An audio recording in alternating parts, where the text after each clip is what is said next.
today for crushing your goals with healthy habits. We're pleased to have Peter Cologne with us. Peter is a life coach who specializes in habit building and effective goal setting. And before we got on, we were just talking about how spring is really the time when people think about that and when maybe New Year's resolutions are fading a little bit. So I hope Peter can give us some help. Yeah, And absolutely. I'll just turn it over to Peter. Sure. So thank you everybody for coming today. I'm really happy to see you all here. As Jocelyn was saying, I think that spring is a wonderful time for renewal and a great time for change and blossoming. So I'd love to just jump right in and get started with things. So I'm going to go ahead and share my screen with you all. So this is crushing your goals with healthy habits. This will be a guide to helping people build really good, effective, successful habits to then help them reach their goals. So I want to start off by really going into detail on what habits actually are, how they work, and how you can go about building them. So first of all, what is a habit?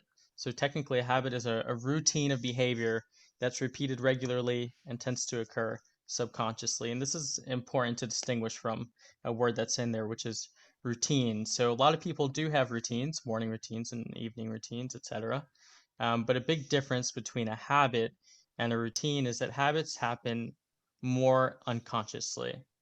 And so this is what we want to accomplish here today, is allowing people to successfully turn something like a routine or to form one from scratch into something that's happening very unconsciously to then free up more conscious space to accomplish other things. So some examples of habits. One is that you walk into a dark room and you instinctively flip on a light switch. When you wake up in the morning, you might reach over and check your phone out of habit. Or when you get stressed out, you might bite your fingernails. These are all examples of habits, some good, some neutral, some not so great. But these are all examples of things that you do without thinking. So the nature of habits, that habits exist to essentially free up some space in your brain. So if you think about it, you're constantly thinking all the time, and so many of the actions you take are done with conscious efforts.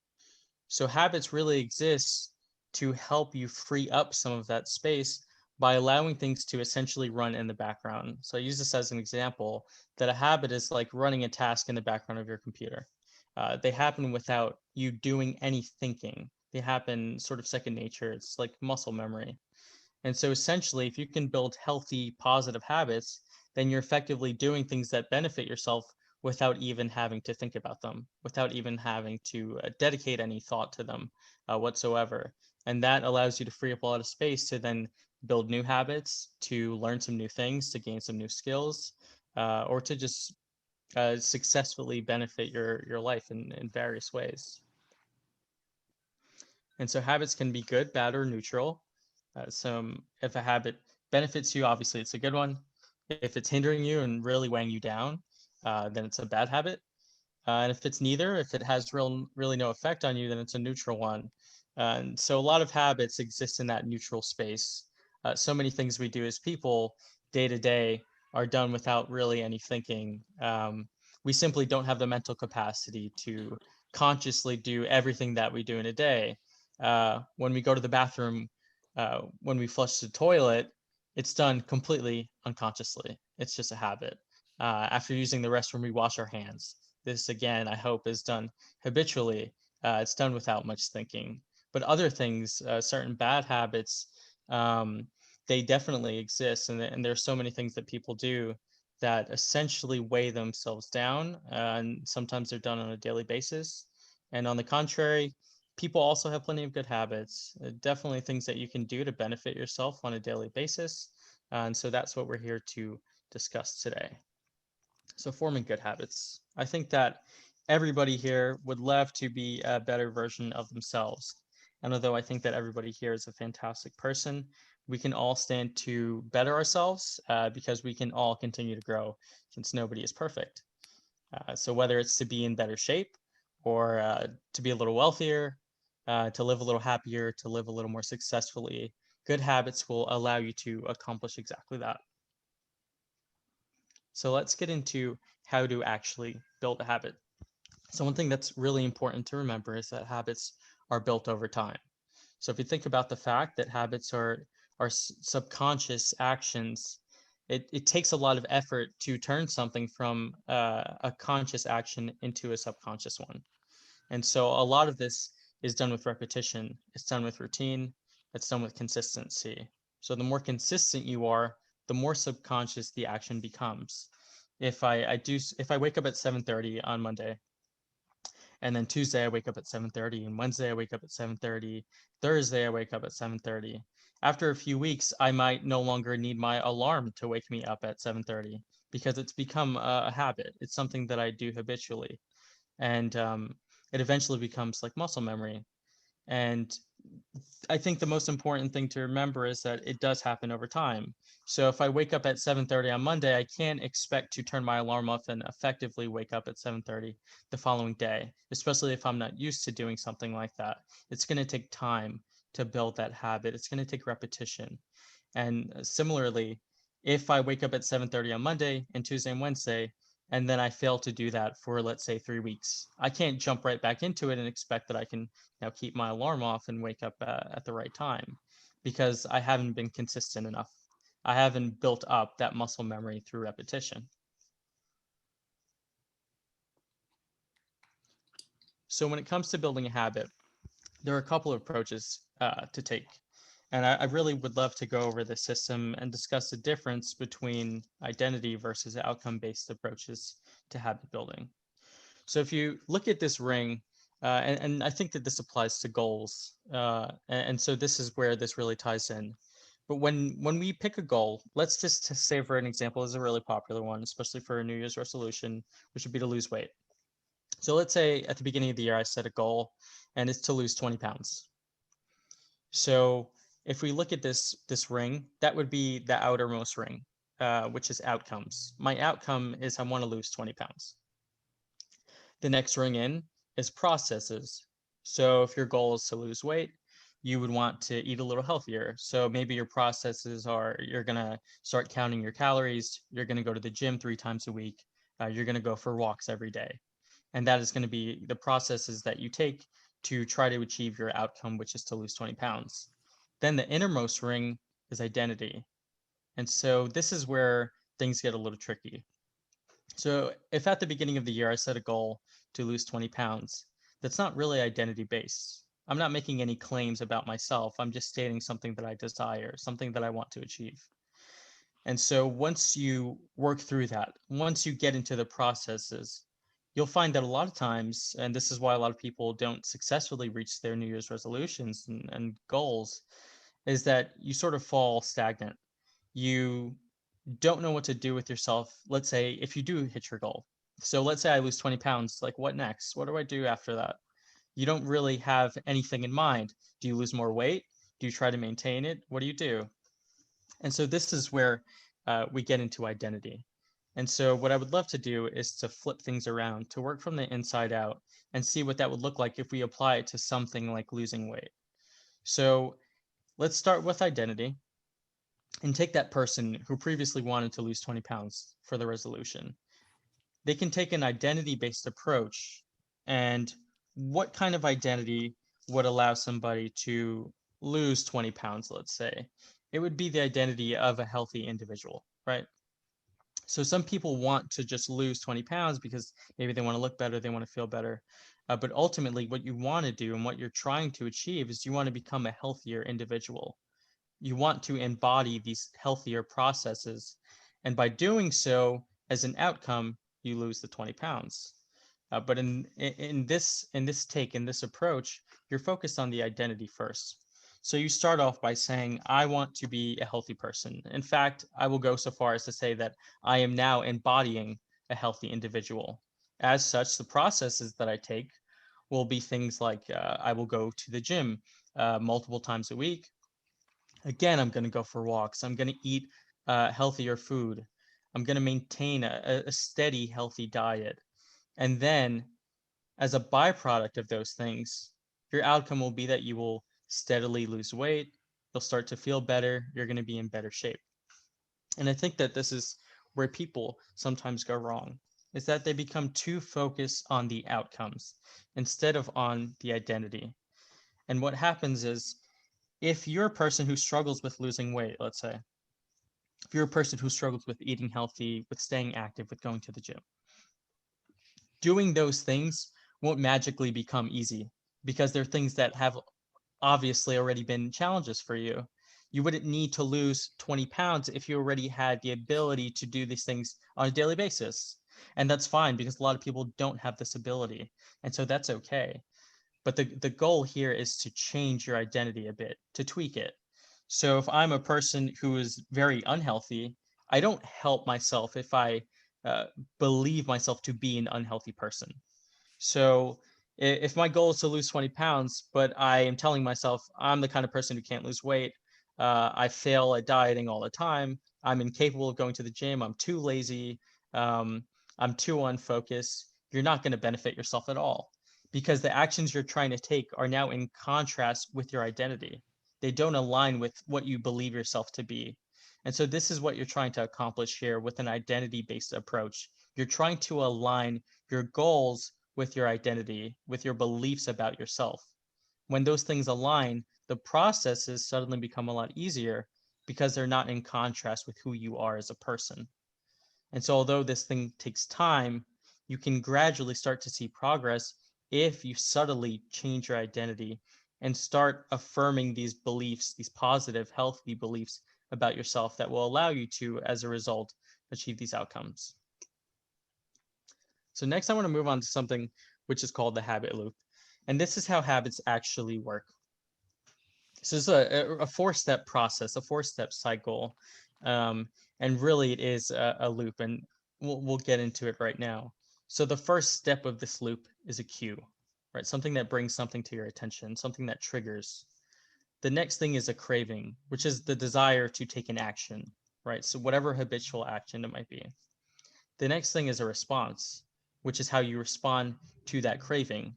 You want to do something, what are you going to do about it?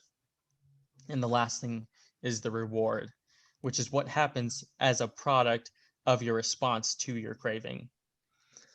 I think the easiest way to understand this little habit loop chart is to use examples. So an example I love to use uh, is people checking their phone when it vibrates, when you get a notification, let's say. So let's start off with the cue. So I'm sitting on the couch, I'm watching TV, and suddenly I hear my phone go off. I hear a vibrate or a ding. There's the cue. My attention has been brought to my phone.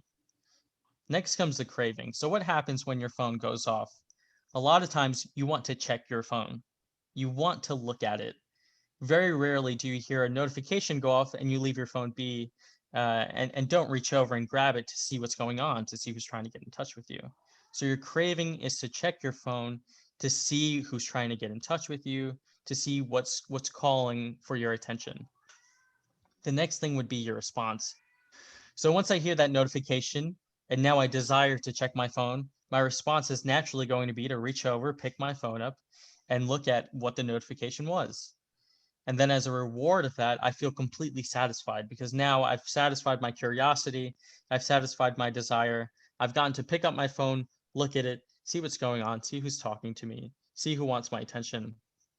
And I've successfully completed one trip around this habit loop. Now, the way this works is that if I do that for the first time ever, the habit is not formed. But the thing like cell phones is that we've had them for a long time. And so we do this multiple times a day, every day. And so steadily over time, we keep repeating this loop. And so the rewards we get make us respond to those cues even more effectively. So much so that now things are completely second nature, that if your phone goes off without question, without a second thought, you pick it up and you look to see who's contacting you. You look at the screen to satisfy your cravings. Um, and so this whole system now has become a habit. It's something that's completely second nature. And so this is something that's easy to see with like the phone situation, but this seems like a really effective system. So imagine if there was something that you could do that could benefit yourself, that you could do with second nature, just without even thinking. Something as effortlessly as grabbing your phone to check a message. It would be great and it would really benefit you, and without having to dedicate too much mental space to that thing. And so this is the system that you want to use when you build a habit, because it's how habits work. So if you have something that you want to accomplish, if you have a habit that you're trying to build, you want to understand the system that's in place, and you want to ensure that the habit satisfies these things. And so I want to move on to the 4 laws of habit building. So this is the easiest way to allow yourself to build a habit, because this is how habits work.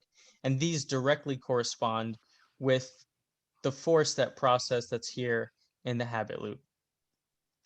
So first up is cue. And so for the cue, what you want to do is make it as obvious as possible. So if you think about your phone, if your ringer is on loud, you're going to hear that phone from a mile away, and it couldn't be more obvious that somebody is pinging you that wants your attention. The second thing when it comes to craving is that you want to make it attractive. You want to make yourself crave this thing as much as possible. And so if you think about losing weight, again, to use as an example, you want to go to the gym. If that gym seems super overwhelming, you're really anxious about having to work out in front of other people, you don't know how to use the equipment, it's completely unfamiliar to you, that's not very attractive. If anything, it's a form of stress now for you, and it's going to deter you from taking steps to now move on to that process, right? There is no craving to satisfy. The craving that you have at that time is to not go to the gym. And so ultimately what you end up doing is you just don't go, because you're satisfying what your real craving is, which is to stay home, to avoid the gym, to not have to go through this uncomfortable kind of thing. But if you can make things as attractive for yourself as possible, know yourself, know what kind of things you enjoy, know what kind of circumstances you thrive in, then you can allow yourself to make that a little easier. So let's say you don't like going to a gym that's crowded, that's full of people. Well, maybe go at a different time. Go really early in the morning, go really late at night when there's less people there. It might make the situation a little less overwhelming and overall a little more attractive. Um, the next thing, which is the response, is to make it easy. So if I want to go to the gym, I don't want to pick a gym that's 30 minutes away, because if I do develop the craving to go, I'm not going to go if I have to drive 30 minutes just to get there. I'm making it very difficult. And so what you want to do is make things as easy as possible. And so going to the gym will never be as easy as reaching over and picking up your phone. But if the gym is 10 minutes away, or if you have the ability to work out from home, then you can make this situation a lot more simple. If you have like weights available, whatever it might be, you can make it very easy for yourself. And what you want to do is add as little resistance as possible. Because when you're trying to change your behaviors, you're naturally going to face resistance. The funny thing about the human mind is that it loves to stay as it is. It doesn't really like change. And because our brains work that way, because we're just trying to survive and sustain ourselves, it can be difficult to make these changes in behaviors because it's unfamiliar. And so when you're trying to do things differently, your brain doesn't necessarily know how to respond. So you might want to do this thing, but it doesn't mean that your conscious and subconscious are going to be on the same page as you, funnily enough, because it's unfamiliar. And so you don't necessarily know how to respond to it. And what you naturally want to do is just maintain the status quo. You want to stay with things that are familiar to you because they're comfortable, they're easy, they're simple. And so you don't want to add extra resistance. You don't want to add excess difficulty to your habits, to the things that you're trying to accomplish, because it's just going to make that entire process so much harder. And the last thing, if we look at the final step in the loop, is the reward. And what you want to do for that is make it satisfying, make it as satisfying as possible. And there's so many ways that you can do this. You can reward yourself in multiple ways. Um, and ultimately, when it comes to making something satisfying, you know yourself best. And so you should find the thing that you know is going to satisfy you ultimately, whatever it might be. So maybe you go to the gym and you might reward yourself with, I don't know, a really delicious smoothie. It's something that allows you to close the loop, something that serves as a reward so that doing this action, doing this thing feels like it has a payoff. Because I think that one of the biggest problems people face when it comes to achieving goals and even building habits is that it takes time. And as people, we are incredibly impatient. We love instant results. We love getting things fast. There's a reason why people have Amazon Prime, because we love getting our packages the next day or 2 days later. And God forbid we ever have to wait a month for a package. So we're used to things being quick and easy and satisfying. And so when it comes to making genuine changes in ourselves, we're faced with a situation that's ultimately unfamiliar to us now because the results are very delayed. If I want to do something like lose weight or get into great shape, and I'm a person who's very inactive, somebody who doesn't have a healthy diet, it's going to take months for me to achieve those results. It's going to take a very long time for me to start seeing things that are substantial. And so what you need to do is make it so that the things that you are doing on a regular basis are still satisfying. You want to fall in love with the systems that are in place, with the processes that you're going through. I think a good example to use, and this takes me back to the identity versus outcome-based approaches, would be like professional athletes. So I always wonder how a professional athlete was capable of maintaining all of these lifestyle uh, habits to put themselves in a position where they actually could become a professional athlete, given the fact that that result is not only so far away from a time standpoint, but so far away in every way imaginable, so much so that nobody would ever believe that anybody would actually become a professional athlete. If your child said, "Hey, I want to be, a professional basketball player," you might be really happy for them, but in the back of your mind, you're thinking, "Yeah, there's probably no way that that's ever going to happen." The odds are so stacked against that person, and yet these professional athletes are capable of maintaining this lifestyle for a prolonged period of time, so much so that they're actually capable of achieving this incredible goal, right? And so compare, let's say, the goal of losing 20 pounds to the goal of becoming a professional NBA player. One seems a lot more attainable than the other. And yet this person who's a professional athlete was capable of achieving this really, far-reaching goal. And you might not have been capable of reaching your goal, which seemed a little more attainable, of losing 20 pounds. So what's the difference between these two people? A lot of times people attribute things to luck. They attribute it to things that just like are inherent. Maybe the person is just, very skilled, very talented, etc., very hardworking. Um, but I don't know if that's the case. And I think one of the issues is that when we look at somebody like a professional athlete, we see the end result. And this happens a lot. And this is how people tend to look at a lot of things, which is that we're very outcome oriented. So we see the end result. We see that I don't know, let's take like a one of these SpaceX rocket launches. We see a successful rocket launch and we think, wow, that's amazing. But we don't necessarily see all of the failures and all of the time that was spent making this thing happen. We don't see the years and years of thinking, designing, and engineering and creating, all of the money and hard work that goes into it. We just see the outcome. And that's enough for us. That's what we really care about. And the thing is, we start to apply that to ourselves. I work out for a week at the gym. I look in the mirror. I see no six pack. I failed. Where are my results? I should be in shape by now. I've spent a week of my time going to the gym, but that's not how it works. Unfortunately for you, you're going to have to wait months and months and months to see those kinds of results. But the great thing is that if you can fall in love with the process, let's say I really start to enjoy going to the gym, then those results don't matter so much. I don't need to look in the mirror and see certain results to feel validated because I'm enjoying myself. I'm enjoying the processes that I've created. I'm enjoying the healthy habits that I've laid out for myself. And so with a good, healthy, proper framework, you don't need to be goal oriented necessarily. You don't need to be outcome oriented. You start to fall in love with the processes. And so this is why I think that things need to be slow and steady. When it comes to habits, again, they form over time and they are the product of repeated actions. This means that you have to do them on a daily basis. maybe multiple times a day.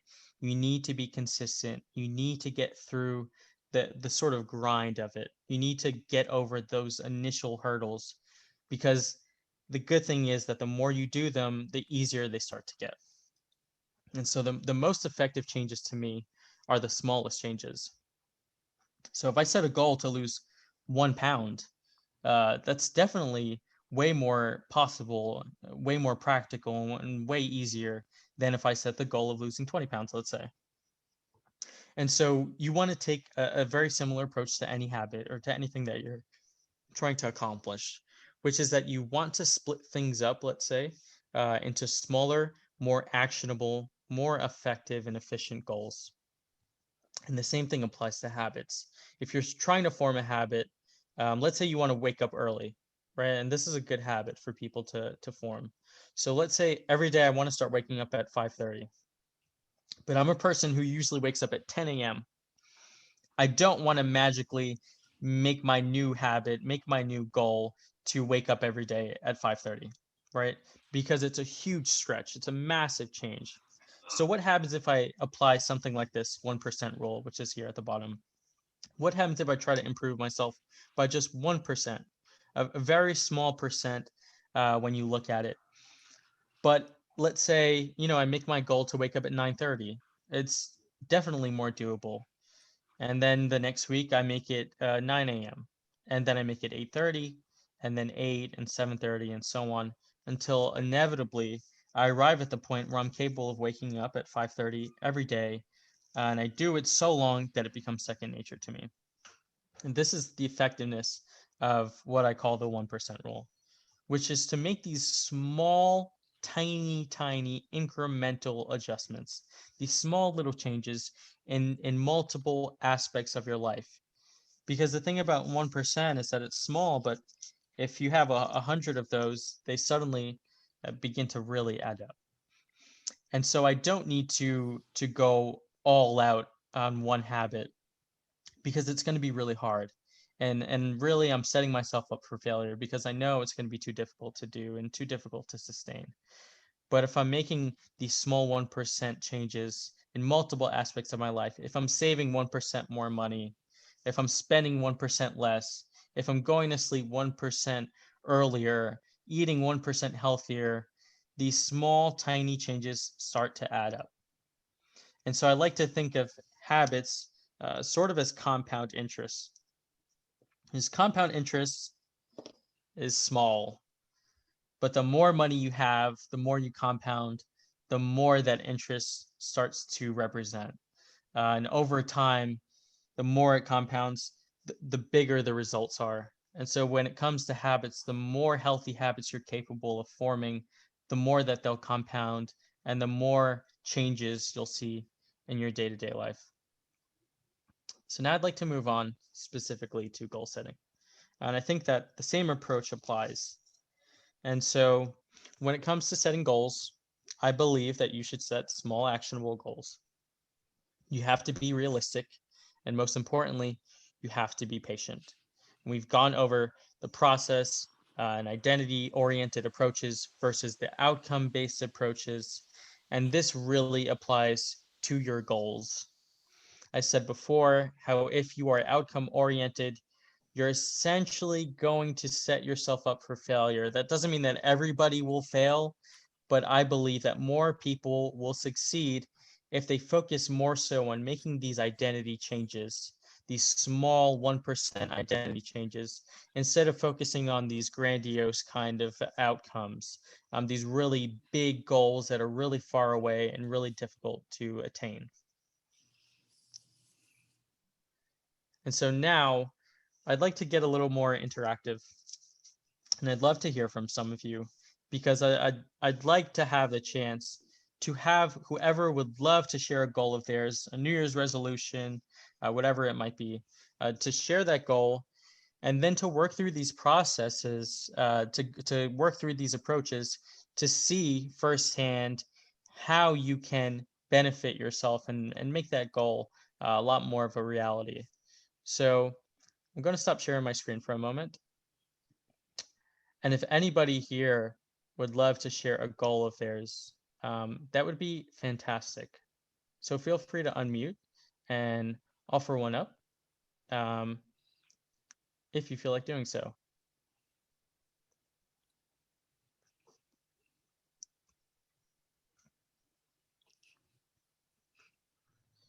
You want people to speak or just put in the chat? No, absolutely. You can Oh, feel free to speak. Yeah, I had a goal of walking every day when the pandemic great. started, Hmm. and did great all through the warm weather. Okay. Achieved my goal, no matter, Hmm. just because I tried, even if I just walked 10 minutes, I just to go out every day. Hmm. But when the cold weather came in and the snow and the ice, then that became more challenging. Right. And suddenly I was failing at my goal. But then I was lucky enough to discover with my friends a walk at home program Mm, where you could walk indoors.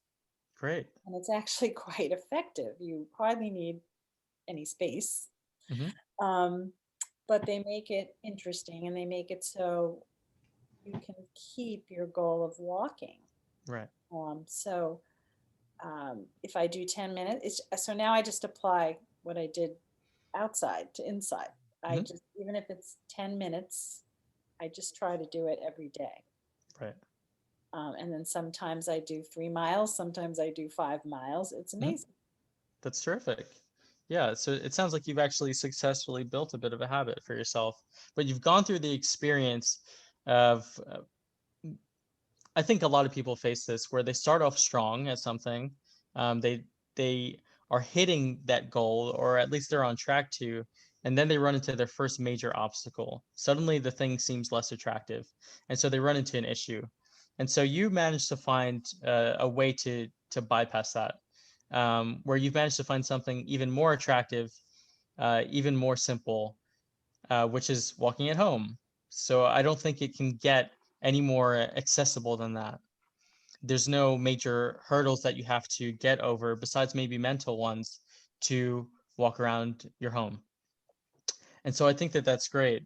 And what I would say for that is that it sounds like you've successfully built a bit of a habit for yourself just by doing it over a period of time. Um, but I would love to see is that sort of identity change where you now become the kind of person who just walks every day. Mhm. And I think is essentially you can almost eliminate the goal now, where your goal is no longer to walk every day. It's just to continue to embody this person that you've been embodying for months now, which is where you've managed to do this thing, get over the hurdle of maybe failing for a little bit of time, but then finding a way around it. And so now I think by all means you're what could we call this? Somebody who walks, a walker. You've successfully embodied this kind of individual, right? There's no question about it. Kathy, you are a walker, right? You can say that with certainty. And so you don't have to feel uncertain about hitting your goals because this is the kind of person that you've now become. You're somebody who's able to get up and be active and walk around for a few miles, be it outside or in your home. And once you really start to understand that, there's no more obstacles, I think, to stand in your way. Because now the whole process of walking is just in your nature. It's just who you are. Well, you gave me a key insight here because I loved walking outside because who doesn't? Right. You have all the stimulation. Exactly. But when I discovered walking indoors, I thought at first, well, this is stupid. The second thing was it wasn't, really that stimulating. It was, Right. like pretty boring walking in your house. Hmm. But but what happened was I was invited to do it with friends. So that was Great. the counter attractiveness of it. Hmm. Now that Yes. you're saying this, I realize that that's a key insight, and they keep me accountable. Yeah. Yeah, and that's a great thing to have people to hold you accountable. And also you've managed to create a thing where it's also like very satisfying for you now because the walking might fulfill other purposes too. It becomes like a social experience. Um, and so it's hitting on multiple levels, which is great because it makes it more satisfying. And like you said, it makes it more attractive. So I think you've given us a great example of how you can actually successfully go about this process, and actually achieve a desired goal, which is terrific. So thank you for sharing. Kathy, what was that walk-in door program? It's called Leslie Sansone's Walk at Home. And I Okay, guess Leslie. she started out decades ago doing exercise videos, but she has a very up personality and other, Okay. you know, Leslie Sansone's Walk at Home. And you can subscribe, but there's also many free videos, you know, on YouTube with a few ads.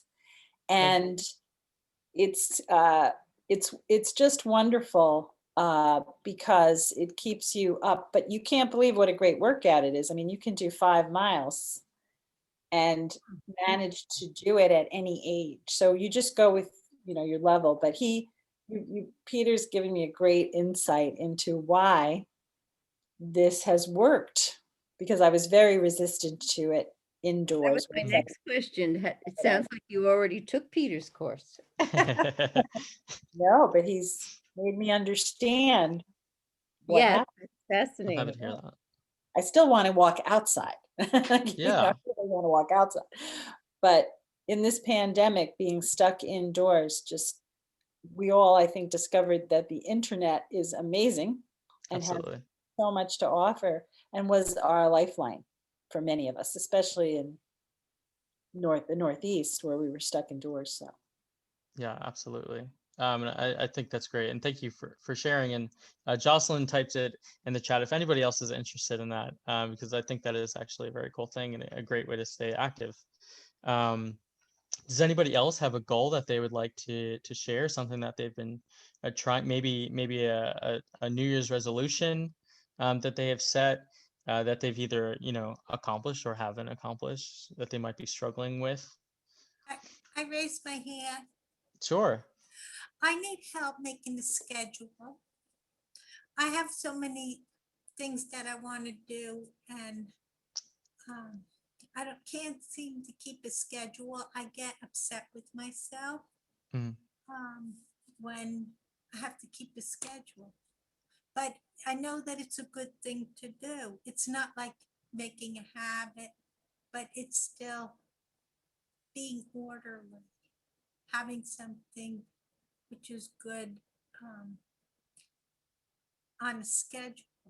Right. You know? How do you, So I know it isn't a habit, but there's a difference, right? Between keeping a schedule. I would say that essentially the schedule is working as a tool here. So the schedule is a tool to allow you to turn things into habits. So if you effectively do something repeatedly enough, you will in essence no longer need a schedule because you will now have it second hand, right? Like it's just second nature to you.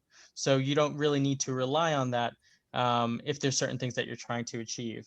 But you said something that I'd really like to pull out before we get into anything else, which is you said that you get like sort of angry or upset with yourself when you fail to stay on schedule, let's say. I think that this is a really common issue. This is something that a lot of people face, which is they set a goal for themselves. They have something that they want to do. They naturally fail at some point or another to do it, or to at least do it as well as they would like, whatever it might be, and they get upset with themselves. Um, this is something that I would love to talk about for just a moment, because I think that it really holds people back in a lot of ways. So one thing is that when you have something that you're trying to accomplish, you first have to give yourself the room and the space to fail. This is important. Honestly, you should probably expect yourself to fail. You should go into something expecting that you're going to fail, that you're not going to do something successfully every single day, every single time. And when you go into with that kind of approach, you allow yourself the room. And so when you do fail, when you do fall short of what you're trying to accomplish, it's no big deal, right? It's just it's one day, it's one time. But what happens when people really beat themselves up is that they start to take it to the identity level without even knowing it. And so instead of turning the habit into this approach, this identity based, thing, you do the opposite. where you're actually harming yourself, and you take it down to an identity-based level, which is now I'm a person who can't do this thing. I'm incapable of doing this thing. And so now it becomes even harder to achieve these things because you're working against yourself on multiple fronts. So much so that now to accomplish this goal would be you working against yourself and who you are, because you've established that you're now this person who is incapable of this thing.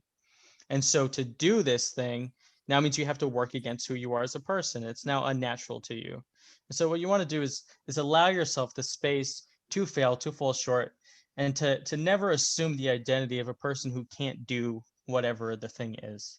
To never assume the identity of, let's say, I'm a lazy person, I'm a failure, I'm incapable, because those things will put you in a position where you are embodying those things that you're trying not to embody. So if I say I'm a lazy person, I will be more inclined to do things that are in line with a lazy person's, way of life than with an active person's way of life, because I'm not assuming that sort of identity. So when it comes to this, the one thing that I will say to you first is to not get upset with yourself when you fail or when you fall short, because there's no need for it. And if anything, it will ultimately hinder you more than help you. Um, so if you don't do something tomorrow, then you give yourself the chance to do it the next day. If you didn't do something all week, so be it. There's next week, right? There's always time, and every day is a new chance to form a new habit, to take another step towards your goal. But now to get back to your schedule, I would think that scheduling is a great tool for people to develop habits. So if you have these things that you're trying to do on a daily basis, um, I think that it can be very helpful to set a schedule. But I do see one issue with it. And I think that it's in line with what you said, where you feel upset with yourself if you're incapable of sticking to that schedule. So instead of setting a schedule, this is my advice to you, and you don't have to take it, but I think it might be helpful, which is that instead of setting a rigid kind of schedule where you might be laying out the things that you want to accomplish on a daily basis, from 4 p.m. to 5 p.m., I'm walking, from 6 p.m. to 7 p.m., I'm reading. Instead of doing that, which is really boxing yourself in, maybe you just make a daily to-do list. You write things down that you want to accomplish at some point during the day, whether it's at 6 in the morning, 7 at night. When you get to it, you get to it. But you set up a to-do list, and let's say that to-do list consists of 6 things that you want to do every single day. What I will tell you to set as a goal is not to do all 6 of those things every day, but maybe to do 2 of them, right? You set a nice, simple, small, actionable goal for yourself, where if you set a to-do list, you're happy with yourself if you just achieve 2 of those things. Because one of the issues with outcome-based approaches and just with outcomes in general is that we start to put ourselves in a position where our happiness, with where our feelings towards ourselves are now conditional. They're based on the condition that we have successfully achieved our goal. I will be happy when I achieve my goal. I will feel good about myself when I lose 20 pounds, right? You're putting yourself in a position where your happiness is now conditional. And so, Oh, Lillian Bell, Oh, hi, Lily. hi. Are you home? I am here. Oh, well, should I knock at the door or what do we do? You What are can, we you working can, on? you can, you can knock on the door. I have. Thank you. Sorry. No, that's okay. It happens all the time. Yeah. So as I was saying, yeah, so you don't want to put yourself in a position where your happiness is now conditional, where you're not too focused on the outcomes, because you don't need to achieve these things to feel good about yourself. I don't need to reach my goal of losing 20 pounds to feel good about the way I look. There's other things there, right? And so you want to make sure that you're focused on the right kind of things and that you're taking the right kind of approaches. So I think a nice daily to-do list where you write down the things that you're trying to accomplish, but you only give yourself a goal of doing, 1 or 2 of them. If you do more than that, then that's terrific. Now you have even more reason to feel great about yourself. But if you don't do them, it's no big deal. It's not so bad, right? You had a very small goal, so you can always make up for it the next day or the following day. Um, so when it comes to the schedule, I would say that you want to make sure that you're not too rigid with yourself, because I think that rigidity will ultimately deter you from actually achieving the goals, because the way I see a rigid kind of schedule is that you're setting like multiple goals for yourself that are very strict, very tight, and you're ultimately setting yourself up for failure and to feel, you know, sort of bad about yourself, right? So if I have 30 things on my schedule today, and you know they're all time sensitive, odds are I'm not going to be able to get to all of those things, at least not in the time that I've set for myself. So you want to make sure that you're not boxing yourself in too much, and give yourself some freedom and a lot of wiggle room, and a lot of space to, you know, fail, to fall short, and also to thrive. Um, and you know, along those lines, and this sort of might tie into what Kathy was talking about, but um, when it comes to habit building, I have what's called a 3-day rule. So this 3-day rule is extremely simple, but it has to be a. This is one of the goals where you wanna try to give yourself like a, I don't know. This is a rule I have to follow, right? So the 3-day rule, if you are trying to actually achieve a habit, if you have like a goal that you're trying to, you know, to meet, whatever it might be, is to never allow yourself to not do a thing for more than 3 days. So if my goal is to read every day, right? I don't do it Monday, no big deal.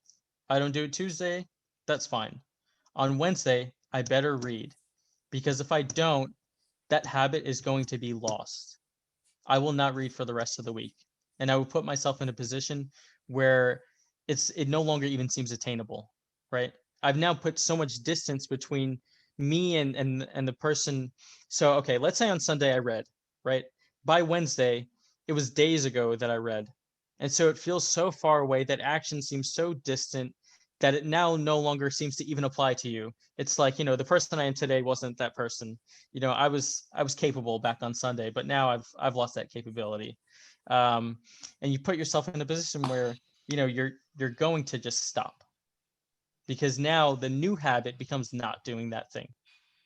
And so you want to make sure that you don't violate this 3-day rule, because what you'll be doing by sticking to the 3-day rule is making sure that you don't really give yourself the chance to fall off. You know, you give yourself the wiggle room. You allow yourself 2 days to not do this thing. But on the third day, now you pick yourself back up and you get back into the habit. You get back into motion. You start, you know, setting these things up for yourself. Um, and this has to be like a no break kind of rule, because if you do break it, you're gonna have, and this doesn't mean that you failed and, you know, all hope is lost, but it means that you really have to start over again. You know, it's gonna feel like you're starting from zero once again. And Excuse that's what you're me, trying does to, that yeah, mean absolutely. 2 days? 2 days you cannot do it, but you must do it on the third? Or does that mean 3 days you don't do it and you must do it on the fourth? It's a big difference. It is. So I would say that the 3-day rule means that by day 3, do the thing Oh, that you want to I have accomplish. to Yeah. change my notes. No, good. Thank you. It is an important distinction. Yeah. Okay. So Peter? yes. So Lillian said something about decluttering. Can you Mm, address that a little bit? yeah, that's great. Um, this is an interesting one. So I would say that the habit to all right, so decluttering isn't necessarily a habit, right? Decluttering might be a goal. Okay, the habit that you want to build is essentially something along the lines of like minimalism, right? You want to kind of break some of your habits. So cluttering is ultimately the product of the habit of like hoarding, right? And you don't have to think like an episode of Hoarders, whatever, to be on that kind of level. Everybody hoards, right? We hate throwing things out. We have like an incredible attachment to our possessions, and that's fine. But there are so many things that we don't actually need. And you know, I think that years from now, when you haven't touched something, and it's been, you know, 10 years since you've even looked at the thing, it's okay to get rid of it, right?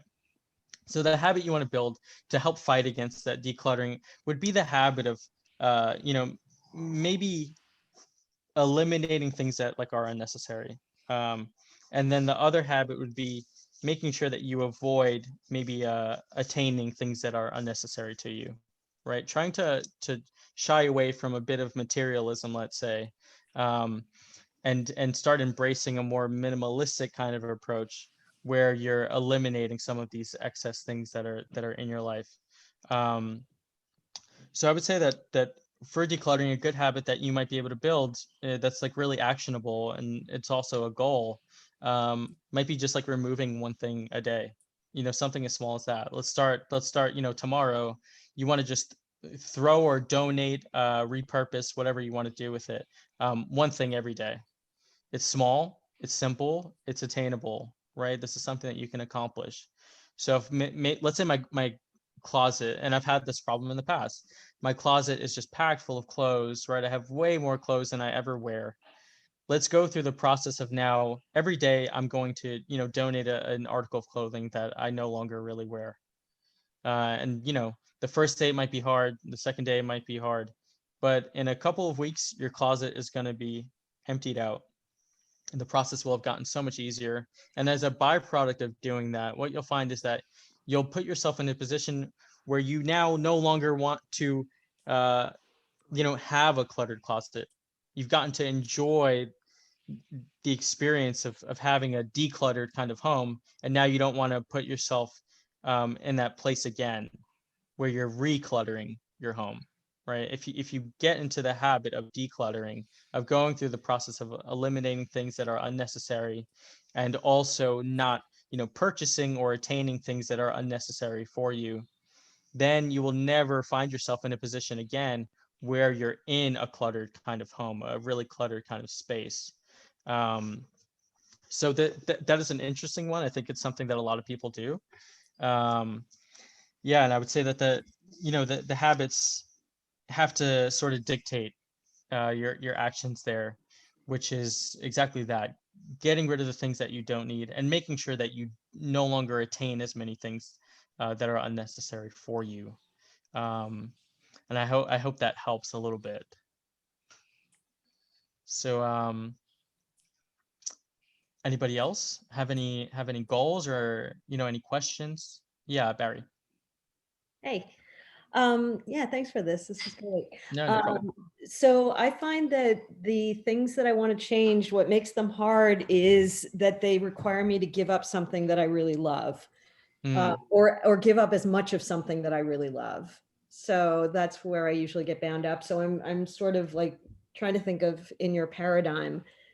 Two that come to mind are becoming somebody who doesn't eat processed sugar so much is one.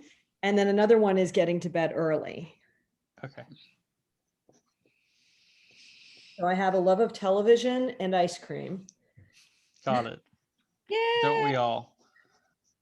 Okay, these are great. Again, I think that these are things that a lot of people a lot of people are trying to accomplish these kinds of things. So I would say first, let's start with like not eating processed kind of sugar. So you talked about like sacrificing things that you really like. This is like an interesting thing, because it does seem that a lot of things that we're trying to accomplish, it feels like we have to give up something that we love to attain something else. So the first thing is like, if you really desire something, like truly desire something, then that thing that you desire should be something that you desire more than the thing that you're trying to give up. And so when you're putting yourself in a position where the thing that you want, you don't actually want it as much as what you have, it's a very tricky kind of position. And what it does is it forces you to always veer towards the habit that you're trying to break, let's say. So obviously you're going to choose the ice cream because you love the ice cream, right? It's amazing, right? It tastes great. And your desire for giving up the ice cream does not match, let alone, overtake your desire to eat, the ice cream. And so what you need to do is, and this is sort of along the lines of what I was talking about, where you want to like embody a healthier person, right? So you're not just trying to be the kind of person who doesn't eat processed sugar. You're trying to embody a really healthy person, just a really healthy individual, somebody who eats very healthy, somebody who might eat organically, or at the very least just avoids these kinds of things, from a health standpoint. So the first thing you have to ask yourself, and I think that this is important, is why. So why do I want that? So why do I want to be a healthy person? And this varies from person to person. Sometimes people, they might not feel good about their appearance. Some people don't feel healthy. They feel, sluggish. They don't have energy. Some people, they want longevity. They want to make sure that they're putting themselves in a position where they're gonna live a nice, healthy, long life. And so the first thing that I would say you have to ask yourself is why. So you have the goal of not eating processed sugar. So ask yourself why. Why do you not want to eat processed sugar? You can feel free to share it if you'd like to. Yeah, it's kind of all of the above. I mean, I Mm. have noticed when I've gone off it for periods of time that I feel better and, and I know it's better for me and I'd like to be Right. around and all that. Yeah. Great. Okay. So that's good. We've satisfied the why, which Yeah. is important. So now I think it just ultimately comes down to the system. So I can go back to sharing my screen for a moment here, just so that we can like directly work with this little system here. So we go to the habit loop. This is a good one for food because that craving right there is really strong. And so, sometimes the cue is just like we might feel hungry. Sometimes it's stress. A lot of people deal with stress eating. And so you have that cue. So let's say the cue is either you feel hungry or you feel stress. The craving now is I need junk food. I whatever it is, I need something that tastes amazing, that I can just like chow down on right now, because it's going to make me feel good. So then comes the response, which is obviously you go into the freezer, you pull out the ice cream, and you start eating, and there's your reward, right? Mm-hmm. And so if your habit now is to not do that thing, you can do two things. And so I didn't really get a chance to talk about this, unfortunately, but breaking a habit is similar to building a habit. And I can actually go over this just really, really quickly. So what we do is we take these 4 laws of habit building and we just essentially do the opposite. So if you have something that you're trying to break, let's say ice cream eating, right? Number 1 right here, this make it obvious, you want to make it invisible, right? Okay. You don't want to have like a stockpile of delicious ice creams in your freezer for yourself, because you're going to make it really difficult. You don't want to, walk by Carvel or Cold Stone every day, because it's not invisible, right? It's in your face. Okay. The next thing is make it attractive. Instead, you want to make it unattractive, right? Remember, it's hard to make ice cream unattractive. It's extremely difficult to do. But what you can do is remember those reasons why. Remember how sluggish you might feel in comparison to when you don't eat. Remember, your reasons for wanting to give these things up, and uh, understand that they're now no longer attainable if you don't give it up, right? You're robbing yourself of these things that you actually want. um, and so that in itself could stand in the place of the attraction. When it comes to make it easy, you want to make it really difficult for yourself. This means don't bring any ice cream into your house. Leave the ice cream at the store. Don't get it, um, because now you're making it difficult. If you have the craving to eat some ice cream or any processed kind of sugar, if it's not in your house, you can't eat it, right? You're gonna have to get in your car, go drive to the store, and you're gonna put yourself in a position now where you have a hurdle in front of you just to do this thing. And then the last thing, make it satisfying. Instead, you want to make it dissatisfying, right? So it doesn't mean that you have to beat yourself up if you do slip up and have ice cream, but you want to keep in mind the fact that you have set a goal for yourself to not do this thing, that you have reasons why you wanted to give up ice cream in the first place, and all this other kind of processed sugar. And so you want to make it all dissatisfying. And when it comes to get to bed early, this is another good one. Um, I think that again, you have to ask yourself why. So, I think that getting to bed early, the real thing that you might be trying to accomplish is, maybe sleeping long enough Mm-hmm. or waking up earlier. So I don't know which of those things it is, but I'm assuming that it's one of them. Both. Both. Okay, great. Yeah. So sleep is obviously really important. Everybody needs it. Don't believe those people who say that, sleep is essentially for the weak. Yeah. Sleep is incredibly important, especially for success and anything like that, and health. So when it comes to getting to bed earlier, I would say, and this is an instance where the loop really, starts to feed itself. Set alarms. It's, really simple and straightforward, but set alarms for yourself where you're not just waking up early, but you've set an alarm for yourself at night. And I would take it a step further, which is to establish a good routine, a good nighttime routine for yourself. And if the goal is to wake up earlier, set a good morning routine for yourself. Because what this does is it kind of gives you a little reward system. It gives you something that's sort of attractive and comfortable when you have a routine that leads you into sleep, when you have a routine that leads you out of bed, because you have a couple of things to look forward to, right? So maybe, every night you have like a book that you really enjoy, you have a book you want to read. So you add that into your nighttime routine.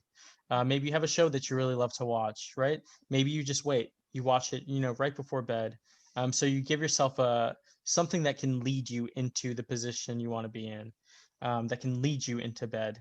And those alarms will just make it conscious. So one of the issues that a lot of people face is that the habits that they're trying to build, the things that they're trying to do, sometimes they're like too unconscious. So like you're not staring at the clock the entire night, waiting for like the time that it's time to go to bed.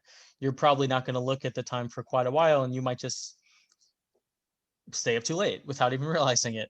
That alarm allows you to have like a conscious notification, really. It gives you a cue. And that's the first step of the habit loop, which is to have a cue. So if your alarm goes off, it's time to start your nighttime routine and get ready for bed. And that nighttime routine will successfully fulfill those other things, which is a craving. You have that show that you were waiting to watch, right before bed. So there's your little payoff. And then it's time to get in bed, and you go to sleep, and the rewards sort of speak for themselves, which is you get to wake up earlier. You get to have a nice full sleep where you're hitting like your required hours, and you're feeling good and refreshed. And then the 3-day rule. If you stay up late a couple of times, fine, but don't allow yourself to spend the whole week going to sleep way later than you're trying to, actually go to sleep, because now you've built the wrong habit. You built a habit of going to sleep at, 1 o'clock in the morning instead of, let's say, 10 o'clock at night, whenever it is. So you want to make sure that the habit you're building is the right one. And that's where the 3-day rule kind of comes into place, because it allows you to make sure you're building the right habit instead of the wrong one. Thank you. No problem. Gotten so much out of this. Thank you. It's so many, Thank you. You're so much welcome. wisdom in an hour. Thank you, You're Peter. very welcome. Yes, it's amazing. I've I'm read so glad many you think so. books and you're far better than any of them. Oh, thank you so much. I appreciate that. So what's your book? I have yet to write one, but Well, do you do seminars or anything? yeah, so I do a lot of talks, but I also work with people individually, because I work as a life coach, and a lot of what I do is individual one-on-one sessions with people. A lot of it is really habit oriented and very goal oriented. So if there's things that you're trying to actually accomplish, if there's things you really want to do, then I work with you one-on-one to get things done. That means getting really specific, holding you accountable, giving you a lot of advice, steering you in the right direction, supporting you when you fail, all those kinds of things. So that's what I do. But I do speak, and I am looking to do a lot more of these. So I really appreciate the positive feedback today. Well, And maybe I'm just, you can come back. I'd be happy to, of course. Yeah. I'll have to give my sister-in-law your name. She's the director at South Huntington. Okay, great. But Peter, what is it, Peter Conlon? Yes, Peter Colon, Colon. Okay. How do you contact you, Peter? Yeah, so I think that email is a great way to contact me. I And missed so I the can. first 5 minutes, so Oh, that's okay. Yeah, so I'll put my email here in the chat, but I can also say it. It's just peter.cologne31@gmail.com. Okay, I have to sign off, Peter. I'm sorry, but thank No, you so that's much. absolutely Bye, okay. everyone. Thank you. Thank you for joining us today. Thank And you. and where are you based, Peter? I'm in Massachusetts.